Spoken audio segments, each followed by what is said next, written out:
Hello everyone, welcome to the Chanakya batch for skill development and vocational training. We are going to start lecture 1 of module 5. In the module 5 we are going to cover different topics we have mentioned in the index. The first of all, we'll go through the Ministry of Education and then overview of Ministry of Education. Later on NIRF, आप लोगों ने NIRF के बारे में news में देखा होगा. NIRF का रैंकिंग है, एक्चुअली रैंकिंग फ्रेमवर्क है जो डिफरेंट हायर एजुकेशन इंस्टीट्यूशंस को रैंकिंग प्रोवाइड कराता है. AICT के बारे में जानेंगे and this it is mentioned in your syllabus as a regulatory body of technical education at the all India level. So we'll go through about the AICT as well. Constitutional provisions mentioned in the constitution related to the education. Although we have covered some of the articles from the constitution already when we talking about evolution of the vocational education, but still some of the articles left, we'll cover it here. BOAT or BOPT, that is Board of Apprenticeship Training or Board of Practical Training. These are the boards which provide which basically monitor the apprenticeship training, that is National Apprenticeship Training Schemes for the diploma, BTech graduates, and as well as that other general graduates, as well as 10+2 pass outs. Similar some of one important topic is the schemes. The important schemes of Ministry of Education related to the higher education as well as the school education. Then we'll go through the skill development policy of 2009 and the skill development policy of 2015. Skill development policy 2015 already mentioned in the syllabus, but without knowing the skill development policy that was formulated in 2009, we cannot go into the detail about the 2015. We cannot understand why the important things have mentioned in the 2015. So some of the points that was not mentioned in the 2009 skill development policy will be mentioned in the 2015. Then we'll go into the detail about the MP Youth Policy 2023.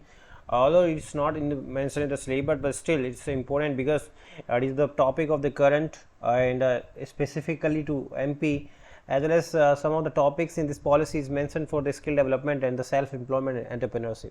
So we'll go through in the detail about this MP Youth Policy 2023 and what are the inputs they have taken to formalize this policy, as well as they are going to implement it very soon. So let's start with the very first topic, that is the Ministry of Education. Ministry of Education, if we talk about the background of the Ministry of Education, the very first thing is that it is formed on 15th of August 1947. Let me tell you that the first we'll go through the background of the Ministry of Education. In the background, the very first thing is that it was formed in the 15th of August 1947, and at the time of that 15th August 1947, as you can remind the first independence of our country, first Independence Day of our country. And on the day, PM was the Jawaharlal Nehru and the Education Minister was the Maulana Abul Kalam Azad. So on the name of him, we celebrate Education Day. So it was formed in 15th of August 1947. तो हमें ये चीज़ याद रखनी है कब formed हुई. It was formed in 15th अगस्त 1947. उस time पे PM कौन थे? जवाहरलाल नेहरू. एजुकेशन मिनिस्टर कौन थे? मौलाना अब्दुल कलाम आज़ाद. और जब ये 1947 में बनती है तो 1947 से 1985 तक ये मिनिस्ट्री ऑफ एजुकेशन इसका नाम रहता है. From 1947 to 1985, it was called as Ministry of Education. But when Rajiv Gandhi was the Prime Minister of India, it is what is 1985 that the name of the Ministry of Education was changed to the Ministry of Human Resources and Development, MHRD. So who was the Prime Minister when in 1985 when the name of Ministry of Education changed to the MHRD, that was the Rajiv Gandhi. That question can be asked in exam.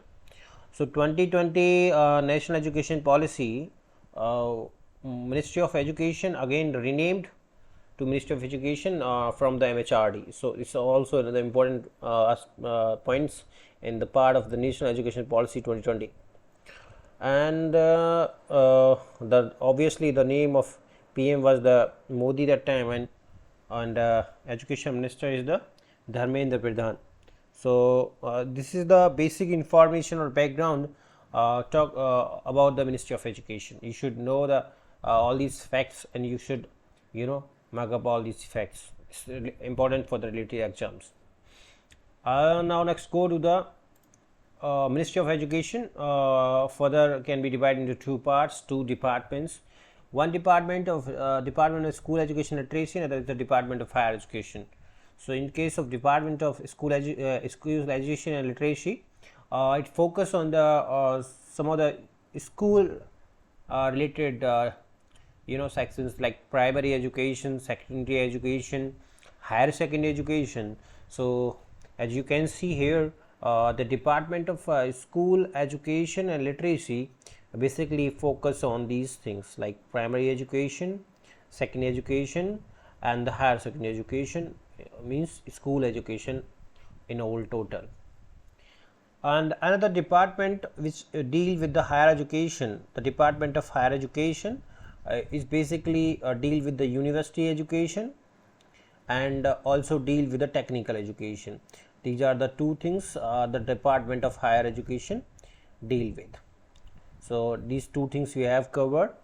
The Ministry of Education contain two departments. One department name is Department of School Education Literacy, and there is Department of Higher Education. University Education as well as technical education comes under the Department of Higher Education, and primary, secondary, higher secondary education comes under the Department of School Education Literacy. Now next go to the Department of School Education Literacy. It contains many bodies, and some of the bodies have mentioned here. So some of the work I have given to the homework, like these are the bodies, some important bodies I have mentioned: CBSE, the KBS, Kendriya Vidyalaya. This is the Central Board of Secondary Education, Kendriya Vidyalaya Samitis, Navodaya Vidyalaya Samitis, and NCERTs. Already covered this topic, NCERT, the NIUS, the National Institute of Open Schooling. So all these bodies, some of the important bodies I have mentioned here. You only go through the establishment years of these schemes or the bodies or organization. You should know, and or other, if you want to know some additional information, you can go to and find the purpose or objective or aim or objective of these organizations. Since these are the organizations are totally dedicated to the education sector, and if we talk about this job, it's not totally education sector. It comes under the little tilted towards a training means industry, as well as some administrative roles. So we cannot go through that much of detail of these bodies and the organizations. If you want to know, that will be the better or additional advantage. So I am not going to do the research on these particular topics, because these are not so much important as well. But for your understanding, if you remember the establishment years of these different bodies as well as the aim or objective, that will be a additional advantage to you. Now next go to the Department of Higher Education. Similar some of the bodies I have mentioned here, that is comes under the Department of Higher Education, and some of the bodies I already discussed in the earlier lectures, but some of the bodies just like AICT I will discuss in the near next lectures. So first UGC, that is University Grant Commission. This commission was launched in the 1948 after the recommendation of Radhakrishnan Committee. So is already this commission is basically monitor or evaluate the all over the universities in the India. Similar, the AICT, that All India Council of Technical Education, is the technical education regulator at all India level. So we'll go to in the detail of AICTE, and we have already covered the UGC in the evolution of our education system in the very second module. Now the IITs, right now, the earlier if we talk about the 2010 or 2008 to 9, at that time the only 7 IITs was there, but right now the IITs numbers has been increased, and the total number of IITs nowadays is 23. Similar NITs numbers have also increased, and total number of NITs now is 31. Similar triple ITs also is 25 right now, and IIMs is 20. IISCRs, that is a School of Education Research, that's right now 7. NITT triple TRs, that's the teaching trainers and research, that was a total number 4, and the location of like Bhopal, Chandigarh, Chennai and Kolkata. So Bhopal is also the location of the NIT triple TRs, and I think you should know the different locations in the MP of these institutions, just like NITTRs, in which of the location of the MP located, you should know that Bhopal. And similar, if any institute of these, like we know that IIT Indore, I think there, and NIT Bhopal is there, and triple IT Jabalpur is there, IIM Indore is there. So you should know these locations that can be asked in your exam, or if it could not ask in exam, it can be important for your future perspective. Like it may be, you should be aware if you are going to work with the education system of your state, you should know these higher educational institutions are running in your state. Then next go to the another topic, that is objective of the Ministry of Education. So the formulation and implementation of national policy on education. So national policy on education is not a new thing. We have already gone through that. National policy on education started with the very first national policy on education was, I think, in 1968. From that, the many national policy education and the time by time has been upgraded.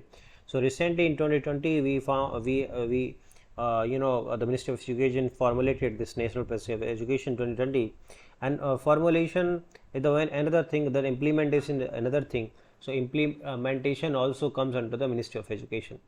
Similar, the planned and inclusive educational development. So planned, already without planning the ministry cannot formulate national policy education. The first thing is the plan, another thing inclusive educational development. So the another thing is inclusive educational development. It means what? It means similar is that the educational development will not focus into the particular section or particular category or particular area. So it will be inclusive, means it will cover the geographically all throughout the country as well as all the throughout sections or categories, so that the fruit of education development did not reach to in a single majority or a dominant community. So it must be spread proportionally whole throughout the state. So another thing is special attention to the disadvantaged groups. So another objective we can say that it focus on the disadvantaged groups.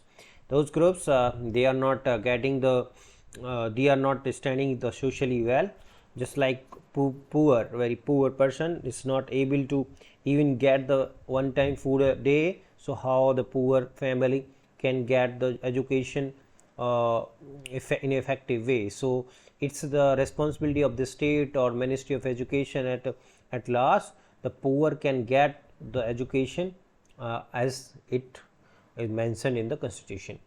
Same that the females also like the Beti Bachao Beti Padhao scheme is also focused like that. In earlier, if we talk about the many states, especially if we talk about the state of Haryana, there has been the problems of the sex ratios that has been reduced very drastically, and moreover, if female is there, they are not getting better education and employment. So the education ministry also focus on the females education as well as the minorities. So minorities, the volume of minorities, or the voice of the minorities, to listen the minority voices.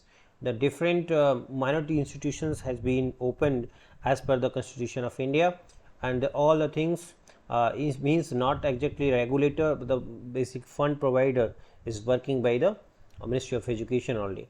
The PWDs, the person with disabilities, also the focus area of the Ministry of Education. Similarly, the fourth point is providing financial benefits to the deprived sections. Deprived sections means those who are not able to get the education on cheaply, or they are not able to pay the fees of those institutions. So for those who are very deprived sections, they are very poor. So this sections of the society, they focus for them, they provide the different opportunities like a scholarship or loan facilities. So the financial benefits, so that the inclusion can be done to the education. Another important objective is that the encourage international cooperation in the education. International cooperations, what is the benefit of encouraging international cooperation in the education? So that the pass outs from this education, those who after getting education, they must be work in the particular fields, particular domains. It may be they may be work in the domestic market, or can be going to the as global. So if they want to compete at the global level, they must be find the cooperation with the foreign university as well, since they will came to know the whatever the global scenario is going on in the field of education. So one important organization related to the education in that the world level is the UNESCO.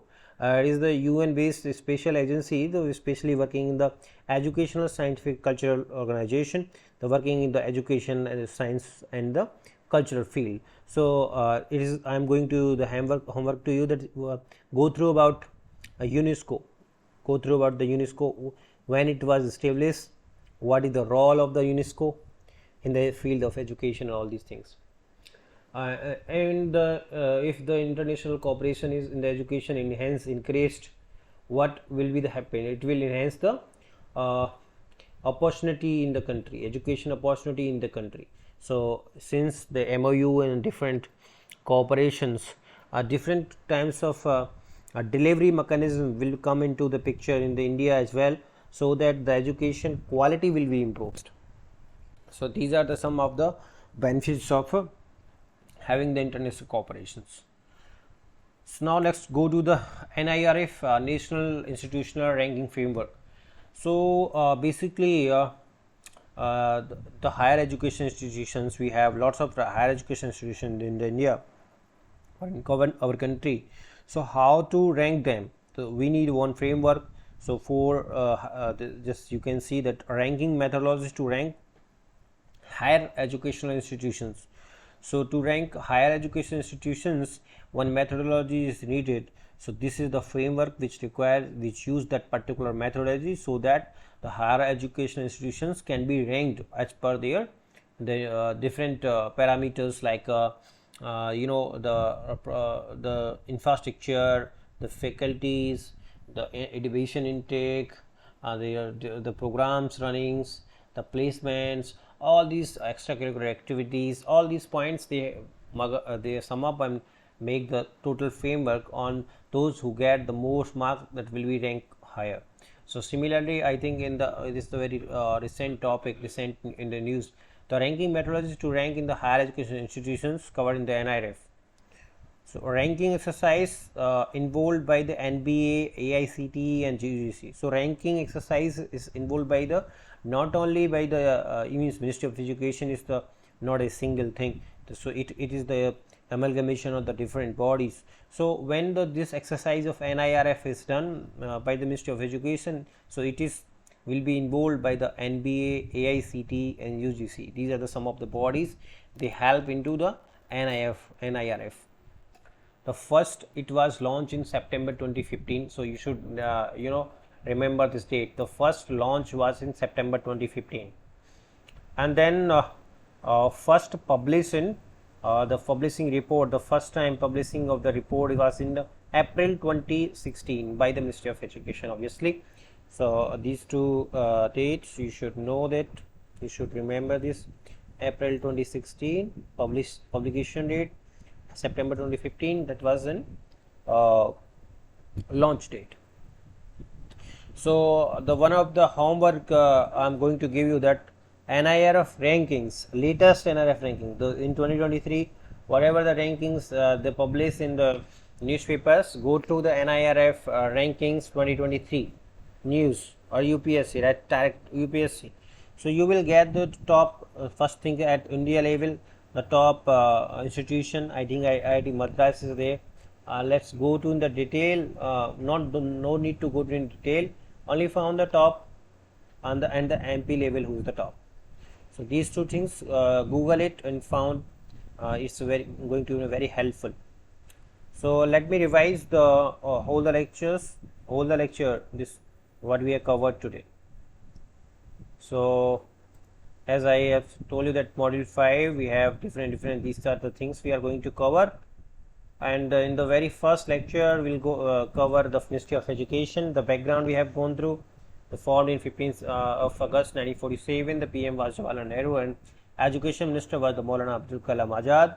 1947 to 1985 it was named as Ministry of Education only, but in the Rajiv Gandhi in 1985 they changed the name to a Ministry of Human Resource and Development. Again in the new National Education Policy 2020, the PM Modi has changed the name is from Ministry of Human Resource and Development to the Ministry of Education again, and that obviously the name of Prime Minister was Modi and the Education Minister was Dharmendra Pradhan, who's the same, who's also the Education, the Minister of Skill Development Ministry, MSDE. So the next thing is the Ministry of Education further categorized into two departments. One is the school, which one handles the school education, other handles the higher education.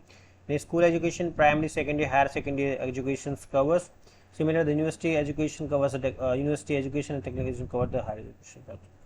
So these are the some of the associated organizations related to the Department of School Education. What I will expect from use that, go through the Google all these organizational bodies and find the establishment year or aim or objective. Then go to the Department of Higher Education, UGC, AICT, IITs. So we have gone through all these points earlier, and only thing is that UGC we have covered already. The only things remaining in this is the AICT, which I already mentioned in your syllabus as well. Next thing is these are the institutions mentioned here, the total number of institutions in India. Better to know that the location of these institutions, if they lie in the MP, can be asked in your exam. Objective of Ministry of Education: the formulation and implementation of the national policy on education, planned and inclusive educational development, special attention to the disadvantaged groups, poor, females, minorities, PWD, etc., providing financial benefit to the deprived sections society. Like what are the benefits? They will provide the scholarships, loan facilities, increase international cooperation in the education, UNESCO and foreign ministries to enhance the educational opportunities in the country. The next thing is the NIRF, National Institutional Ranking Framework, the ranking methodology to rank the higher education institutions. A ranking exercise involved by the NBA, AICT and UGC, etc. The first launch was September 2015, first published in April 2016 by the Ministry of Education. Latest NIRF ranking you have to go through in the newspapers, the news, and add these notes, the who is on the India at the top level in India and the MP, the top level in the MP. So thank you for this lecture. We'll see you soon in the next lecture. Thank you.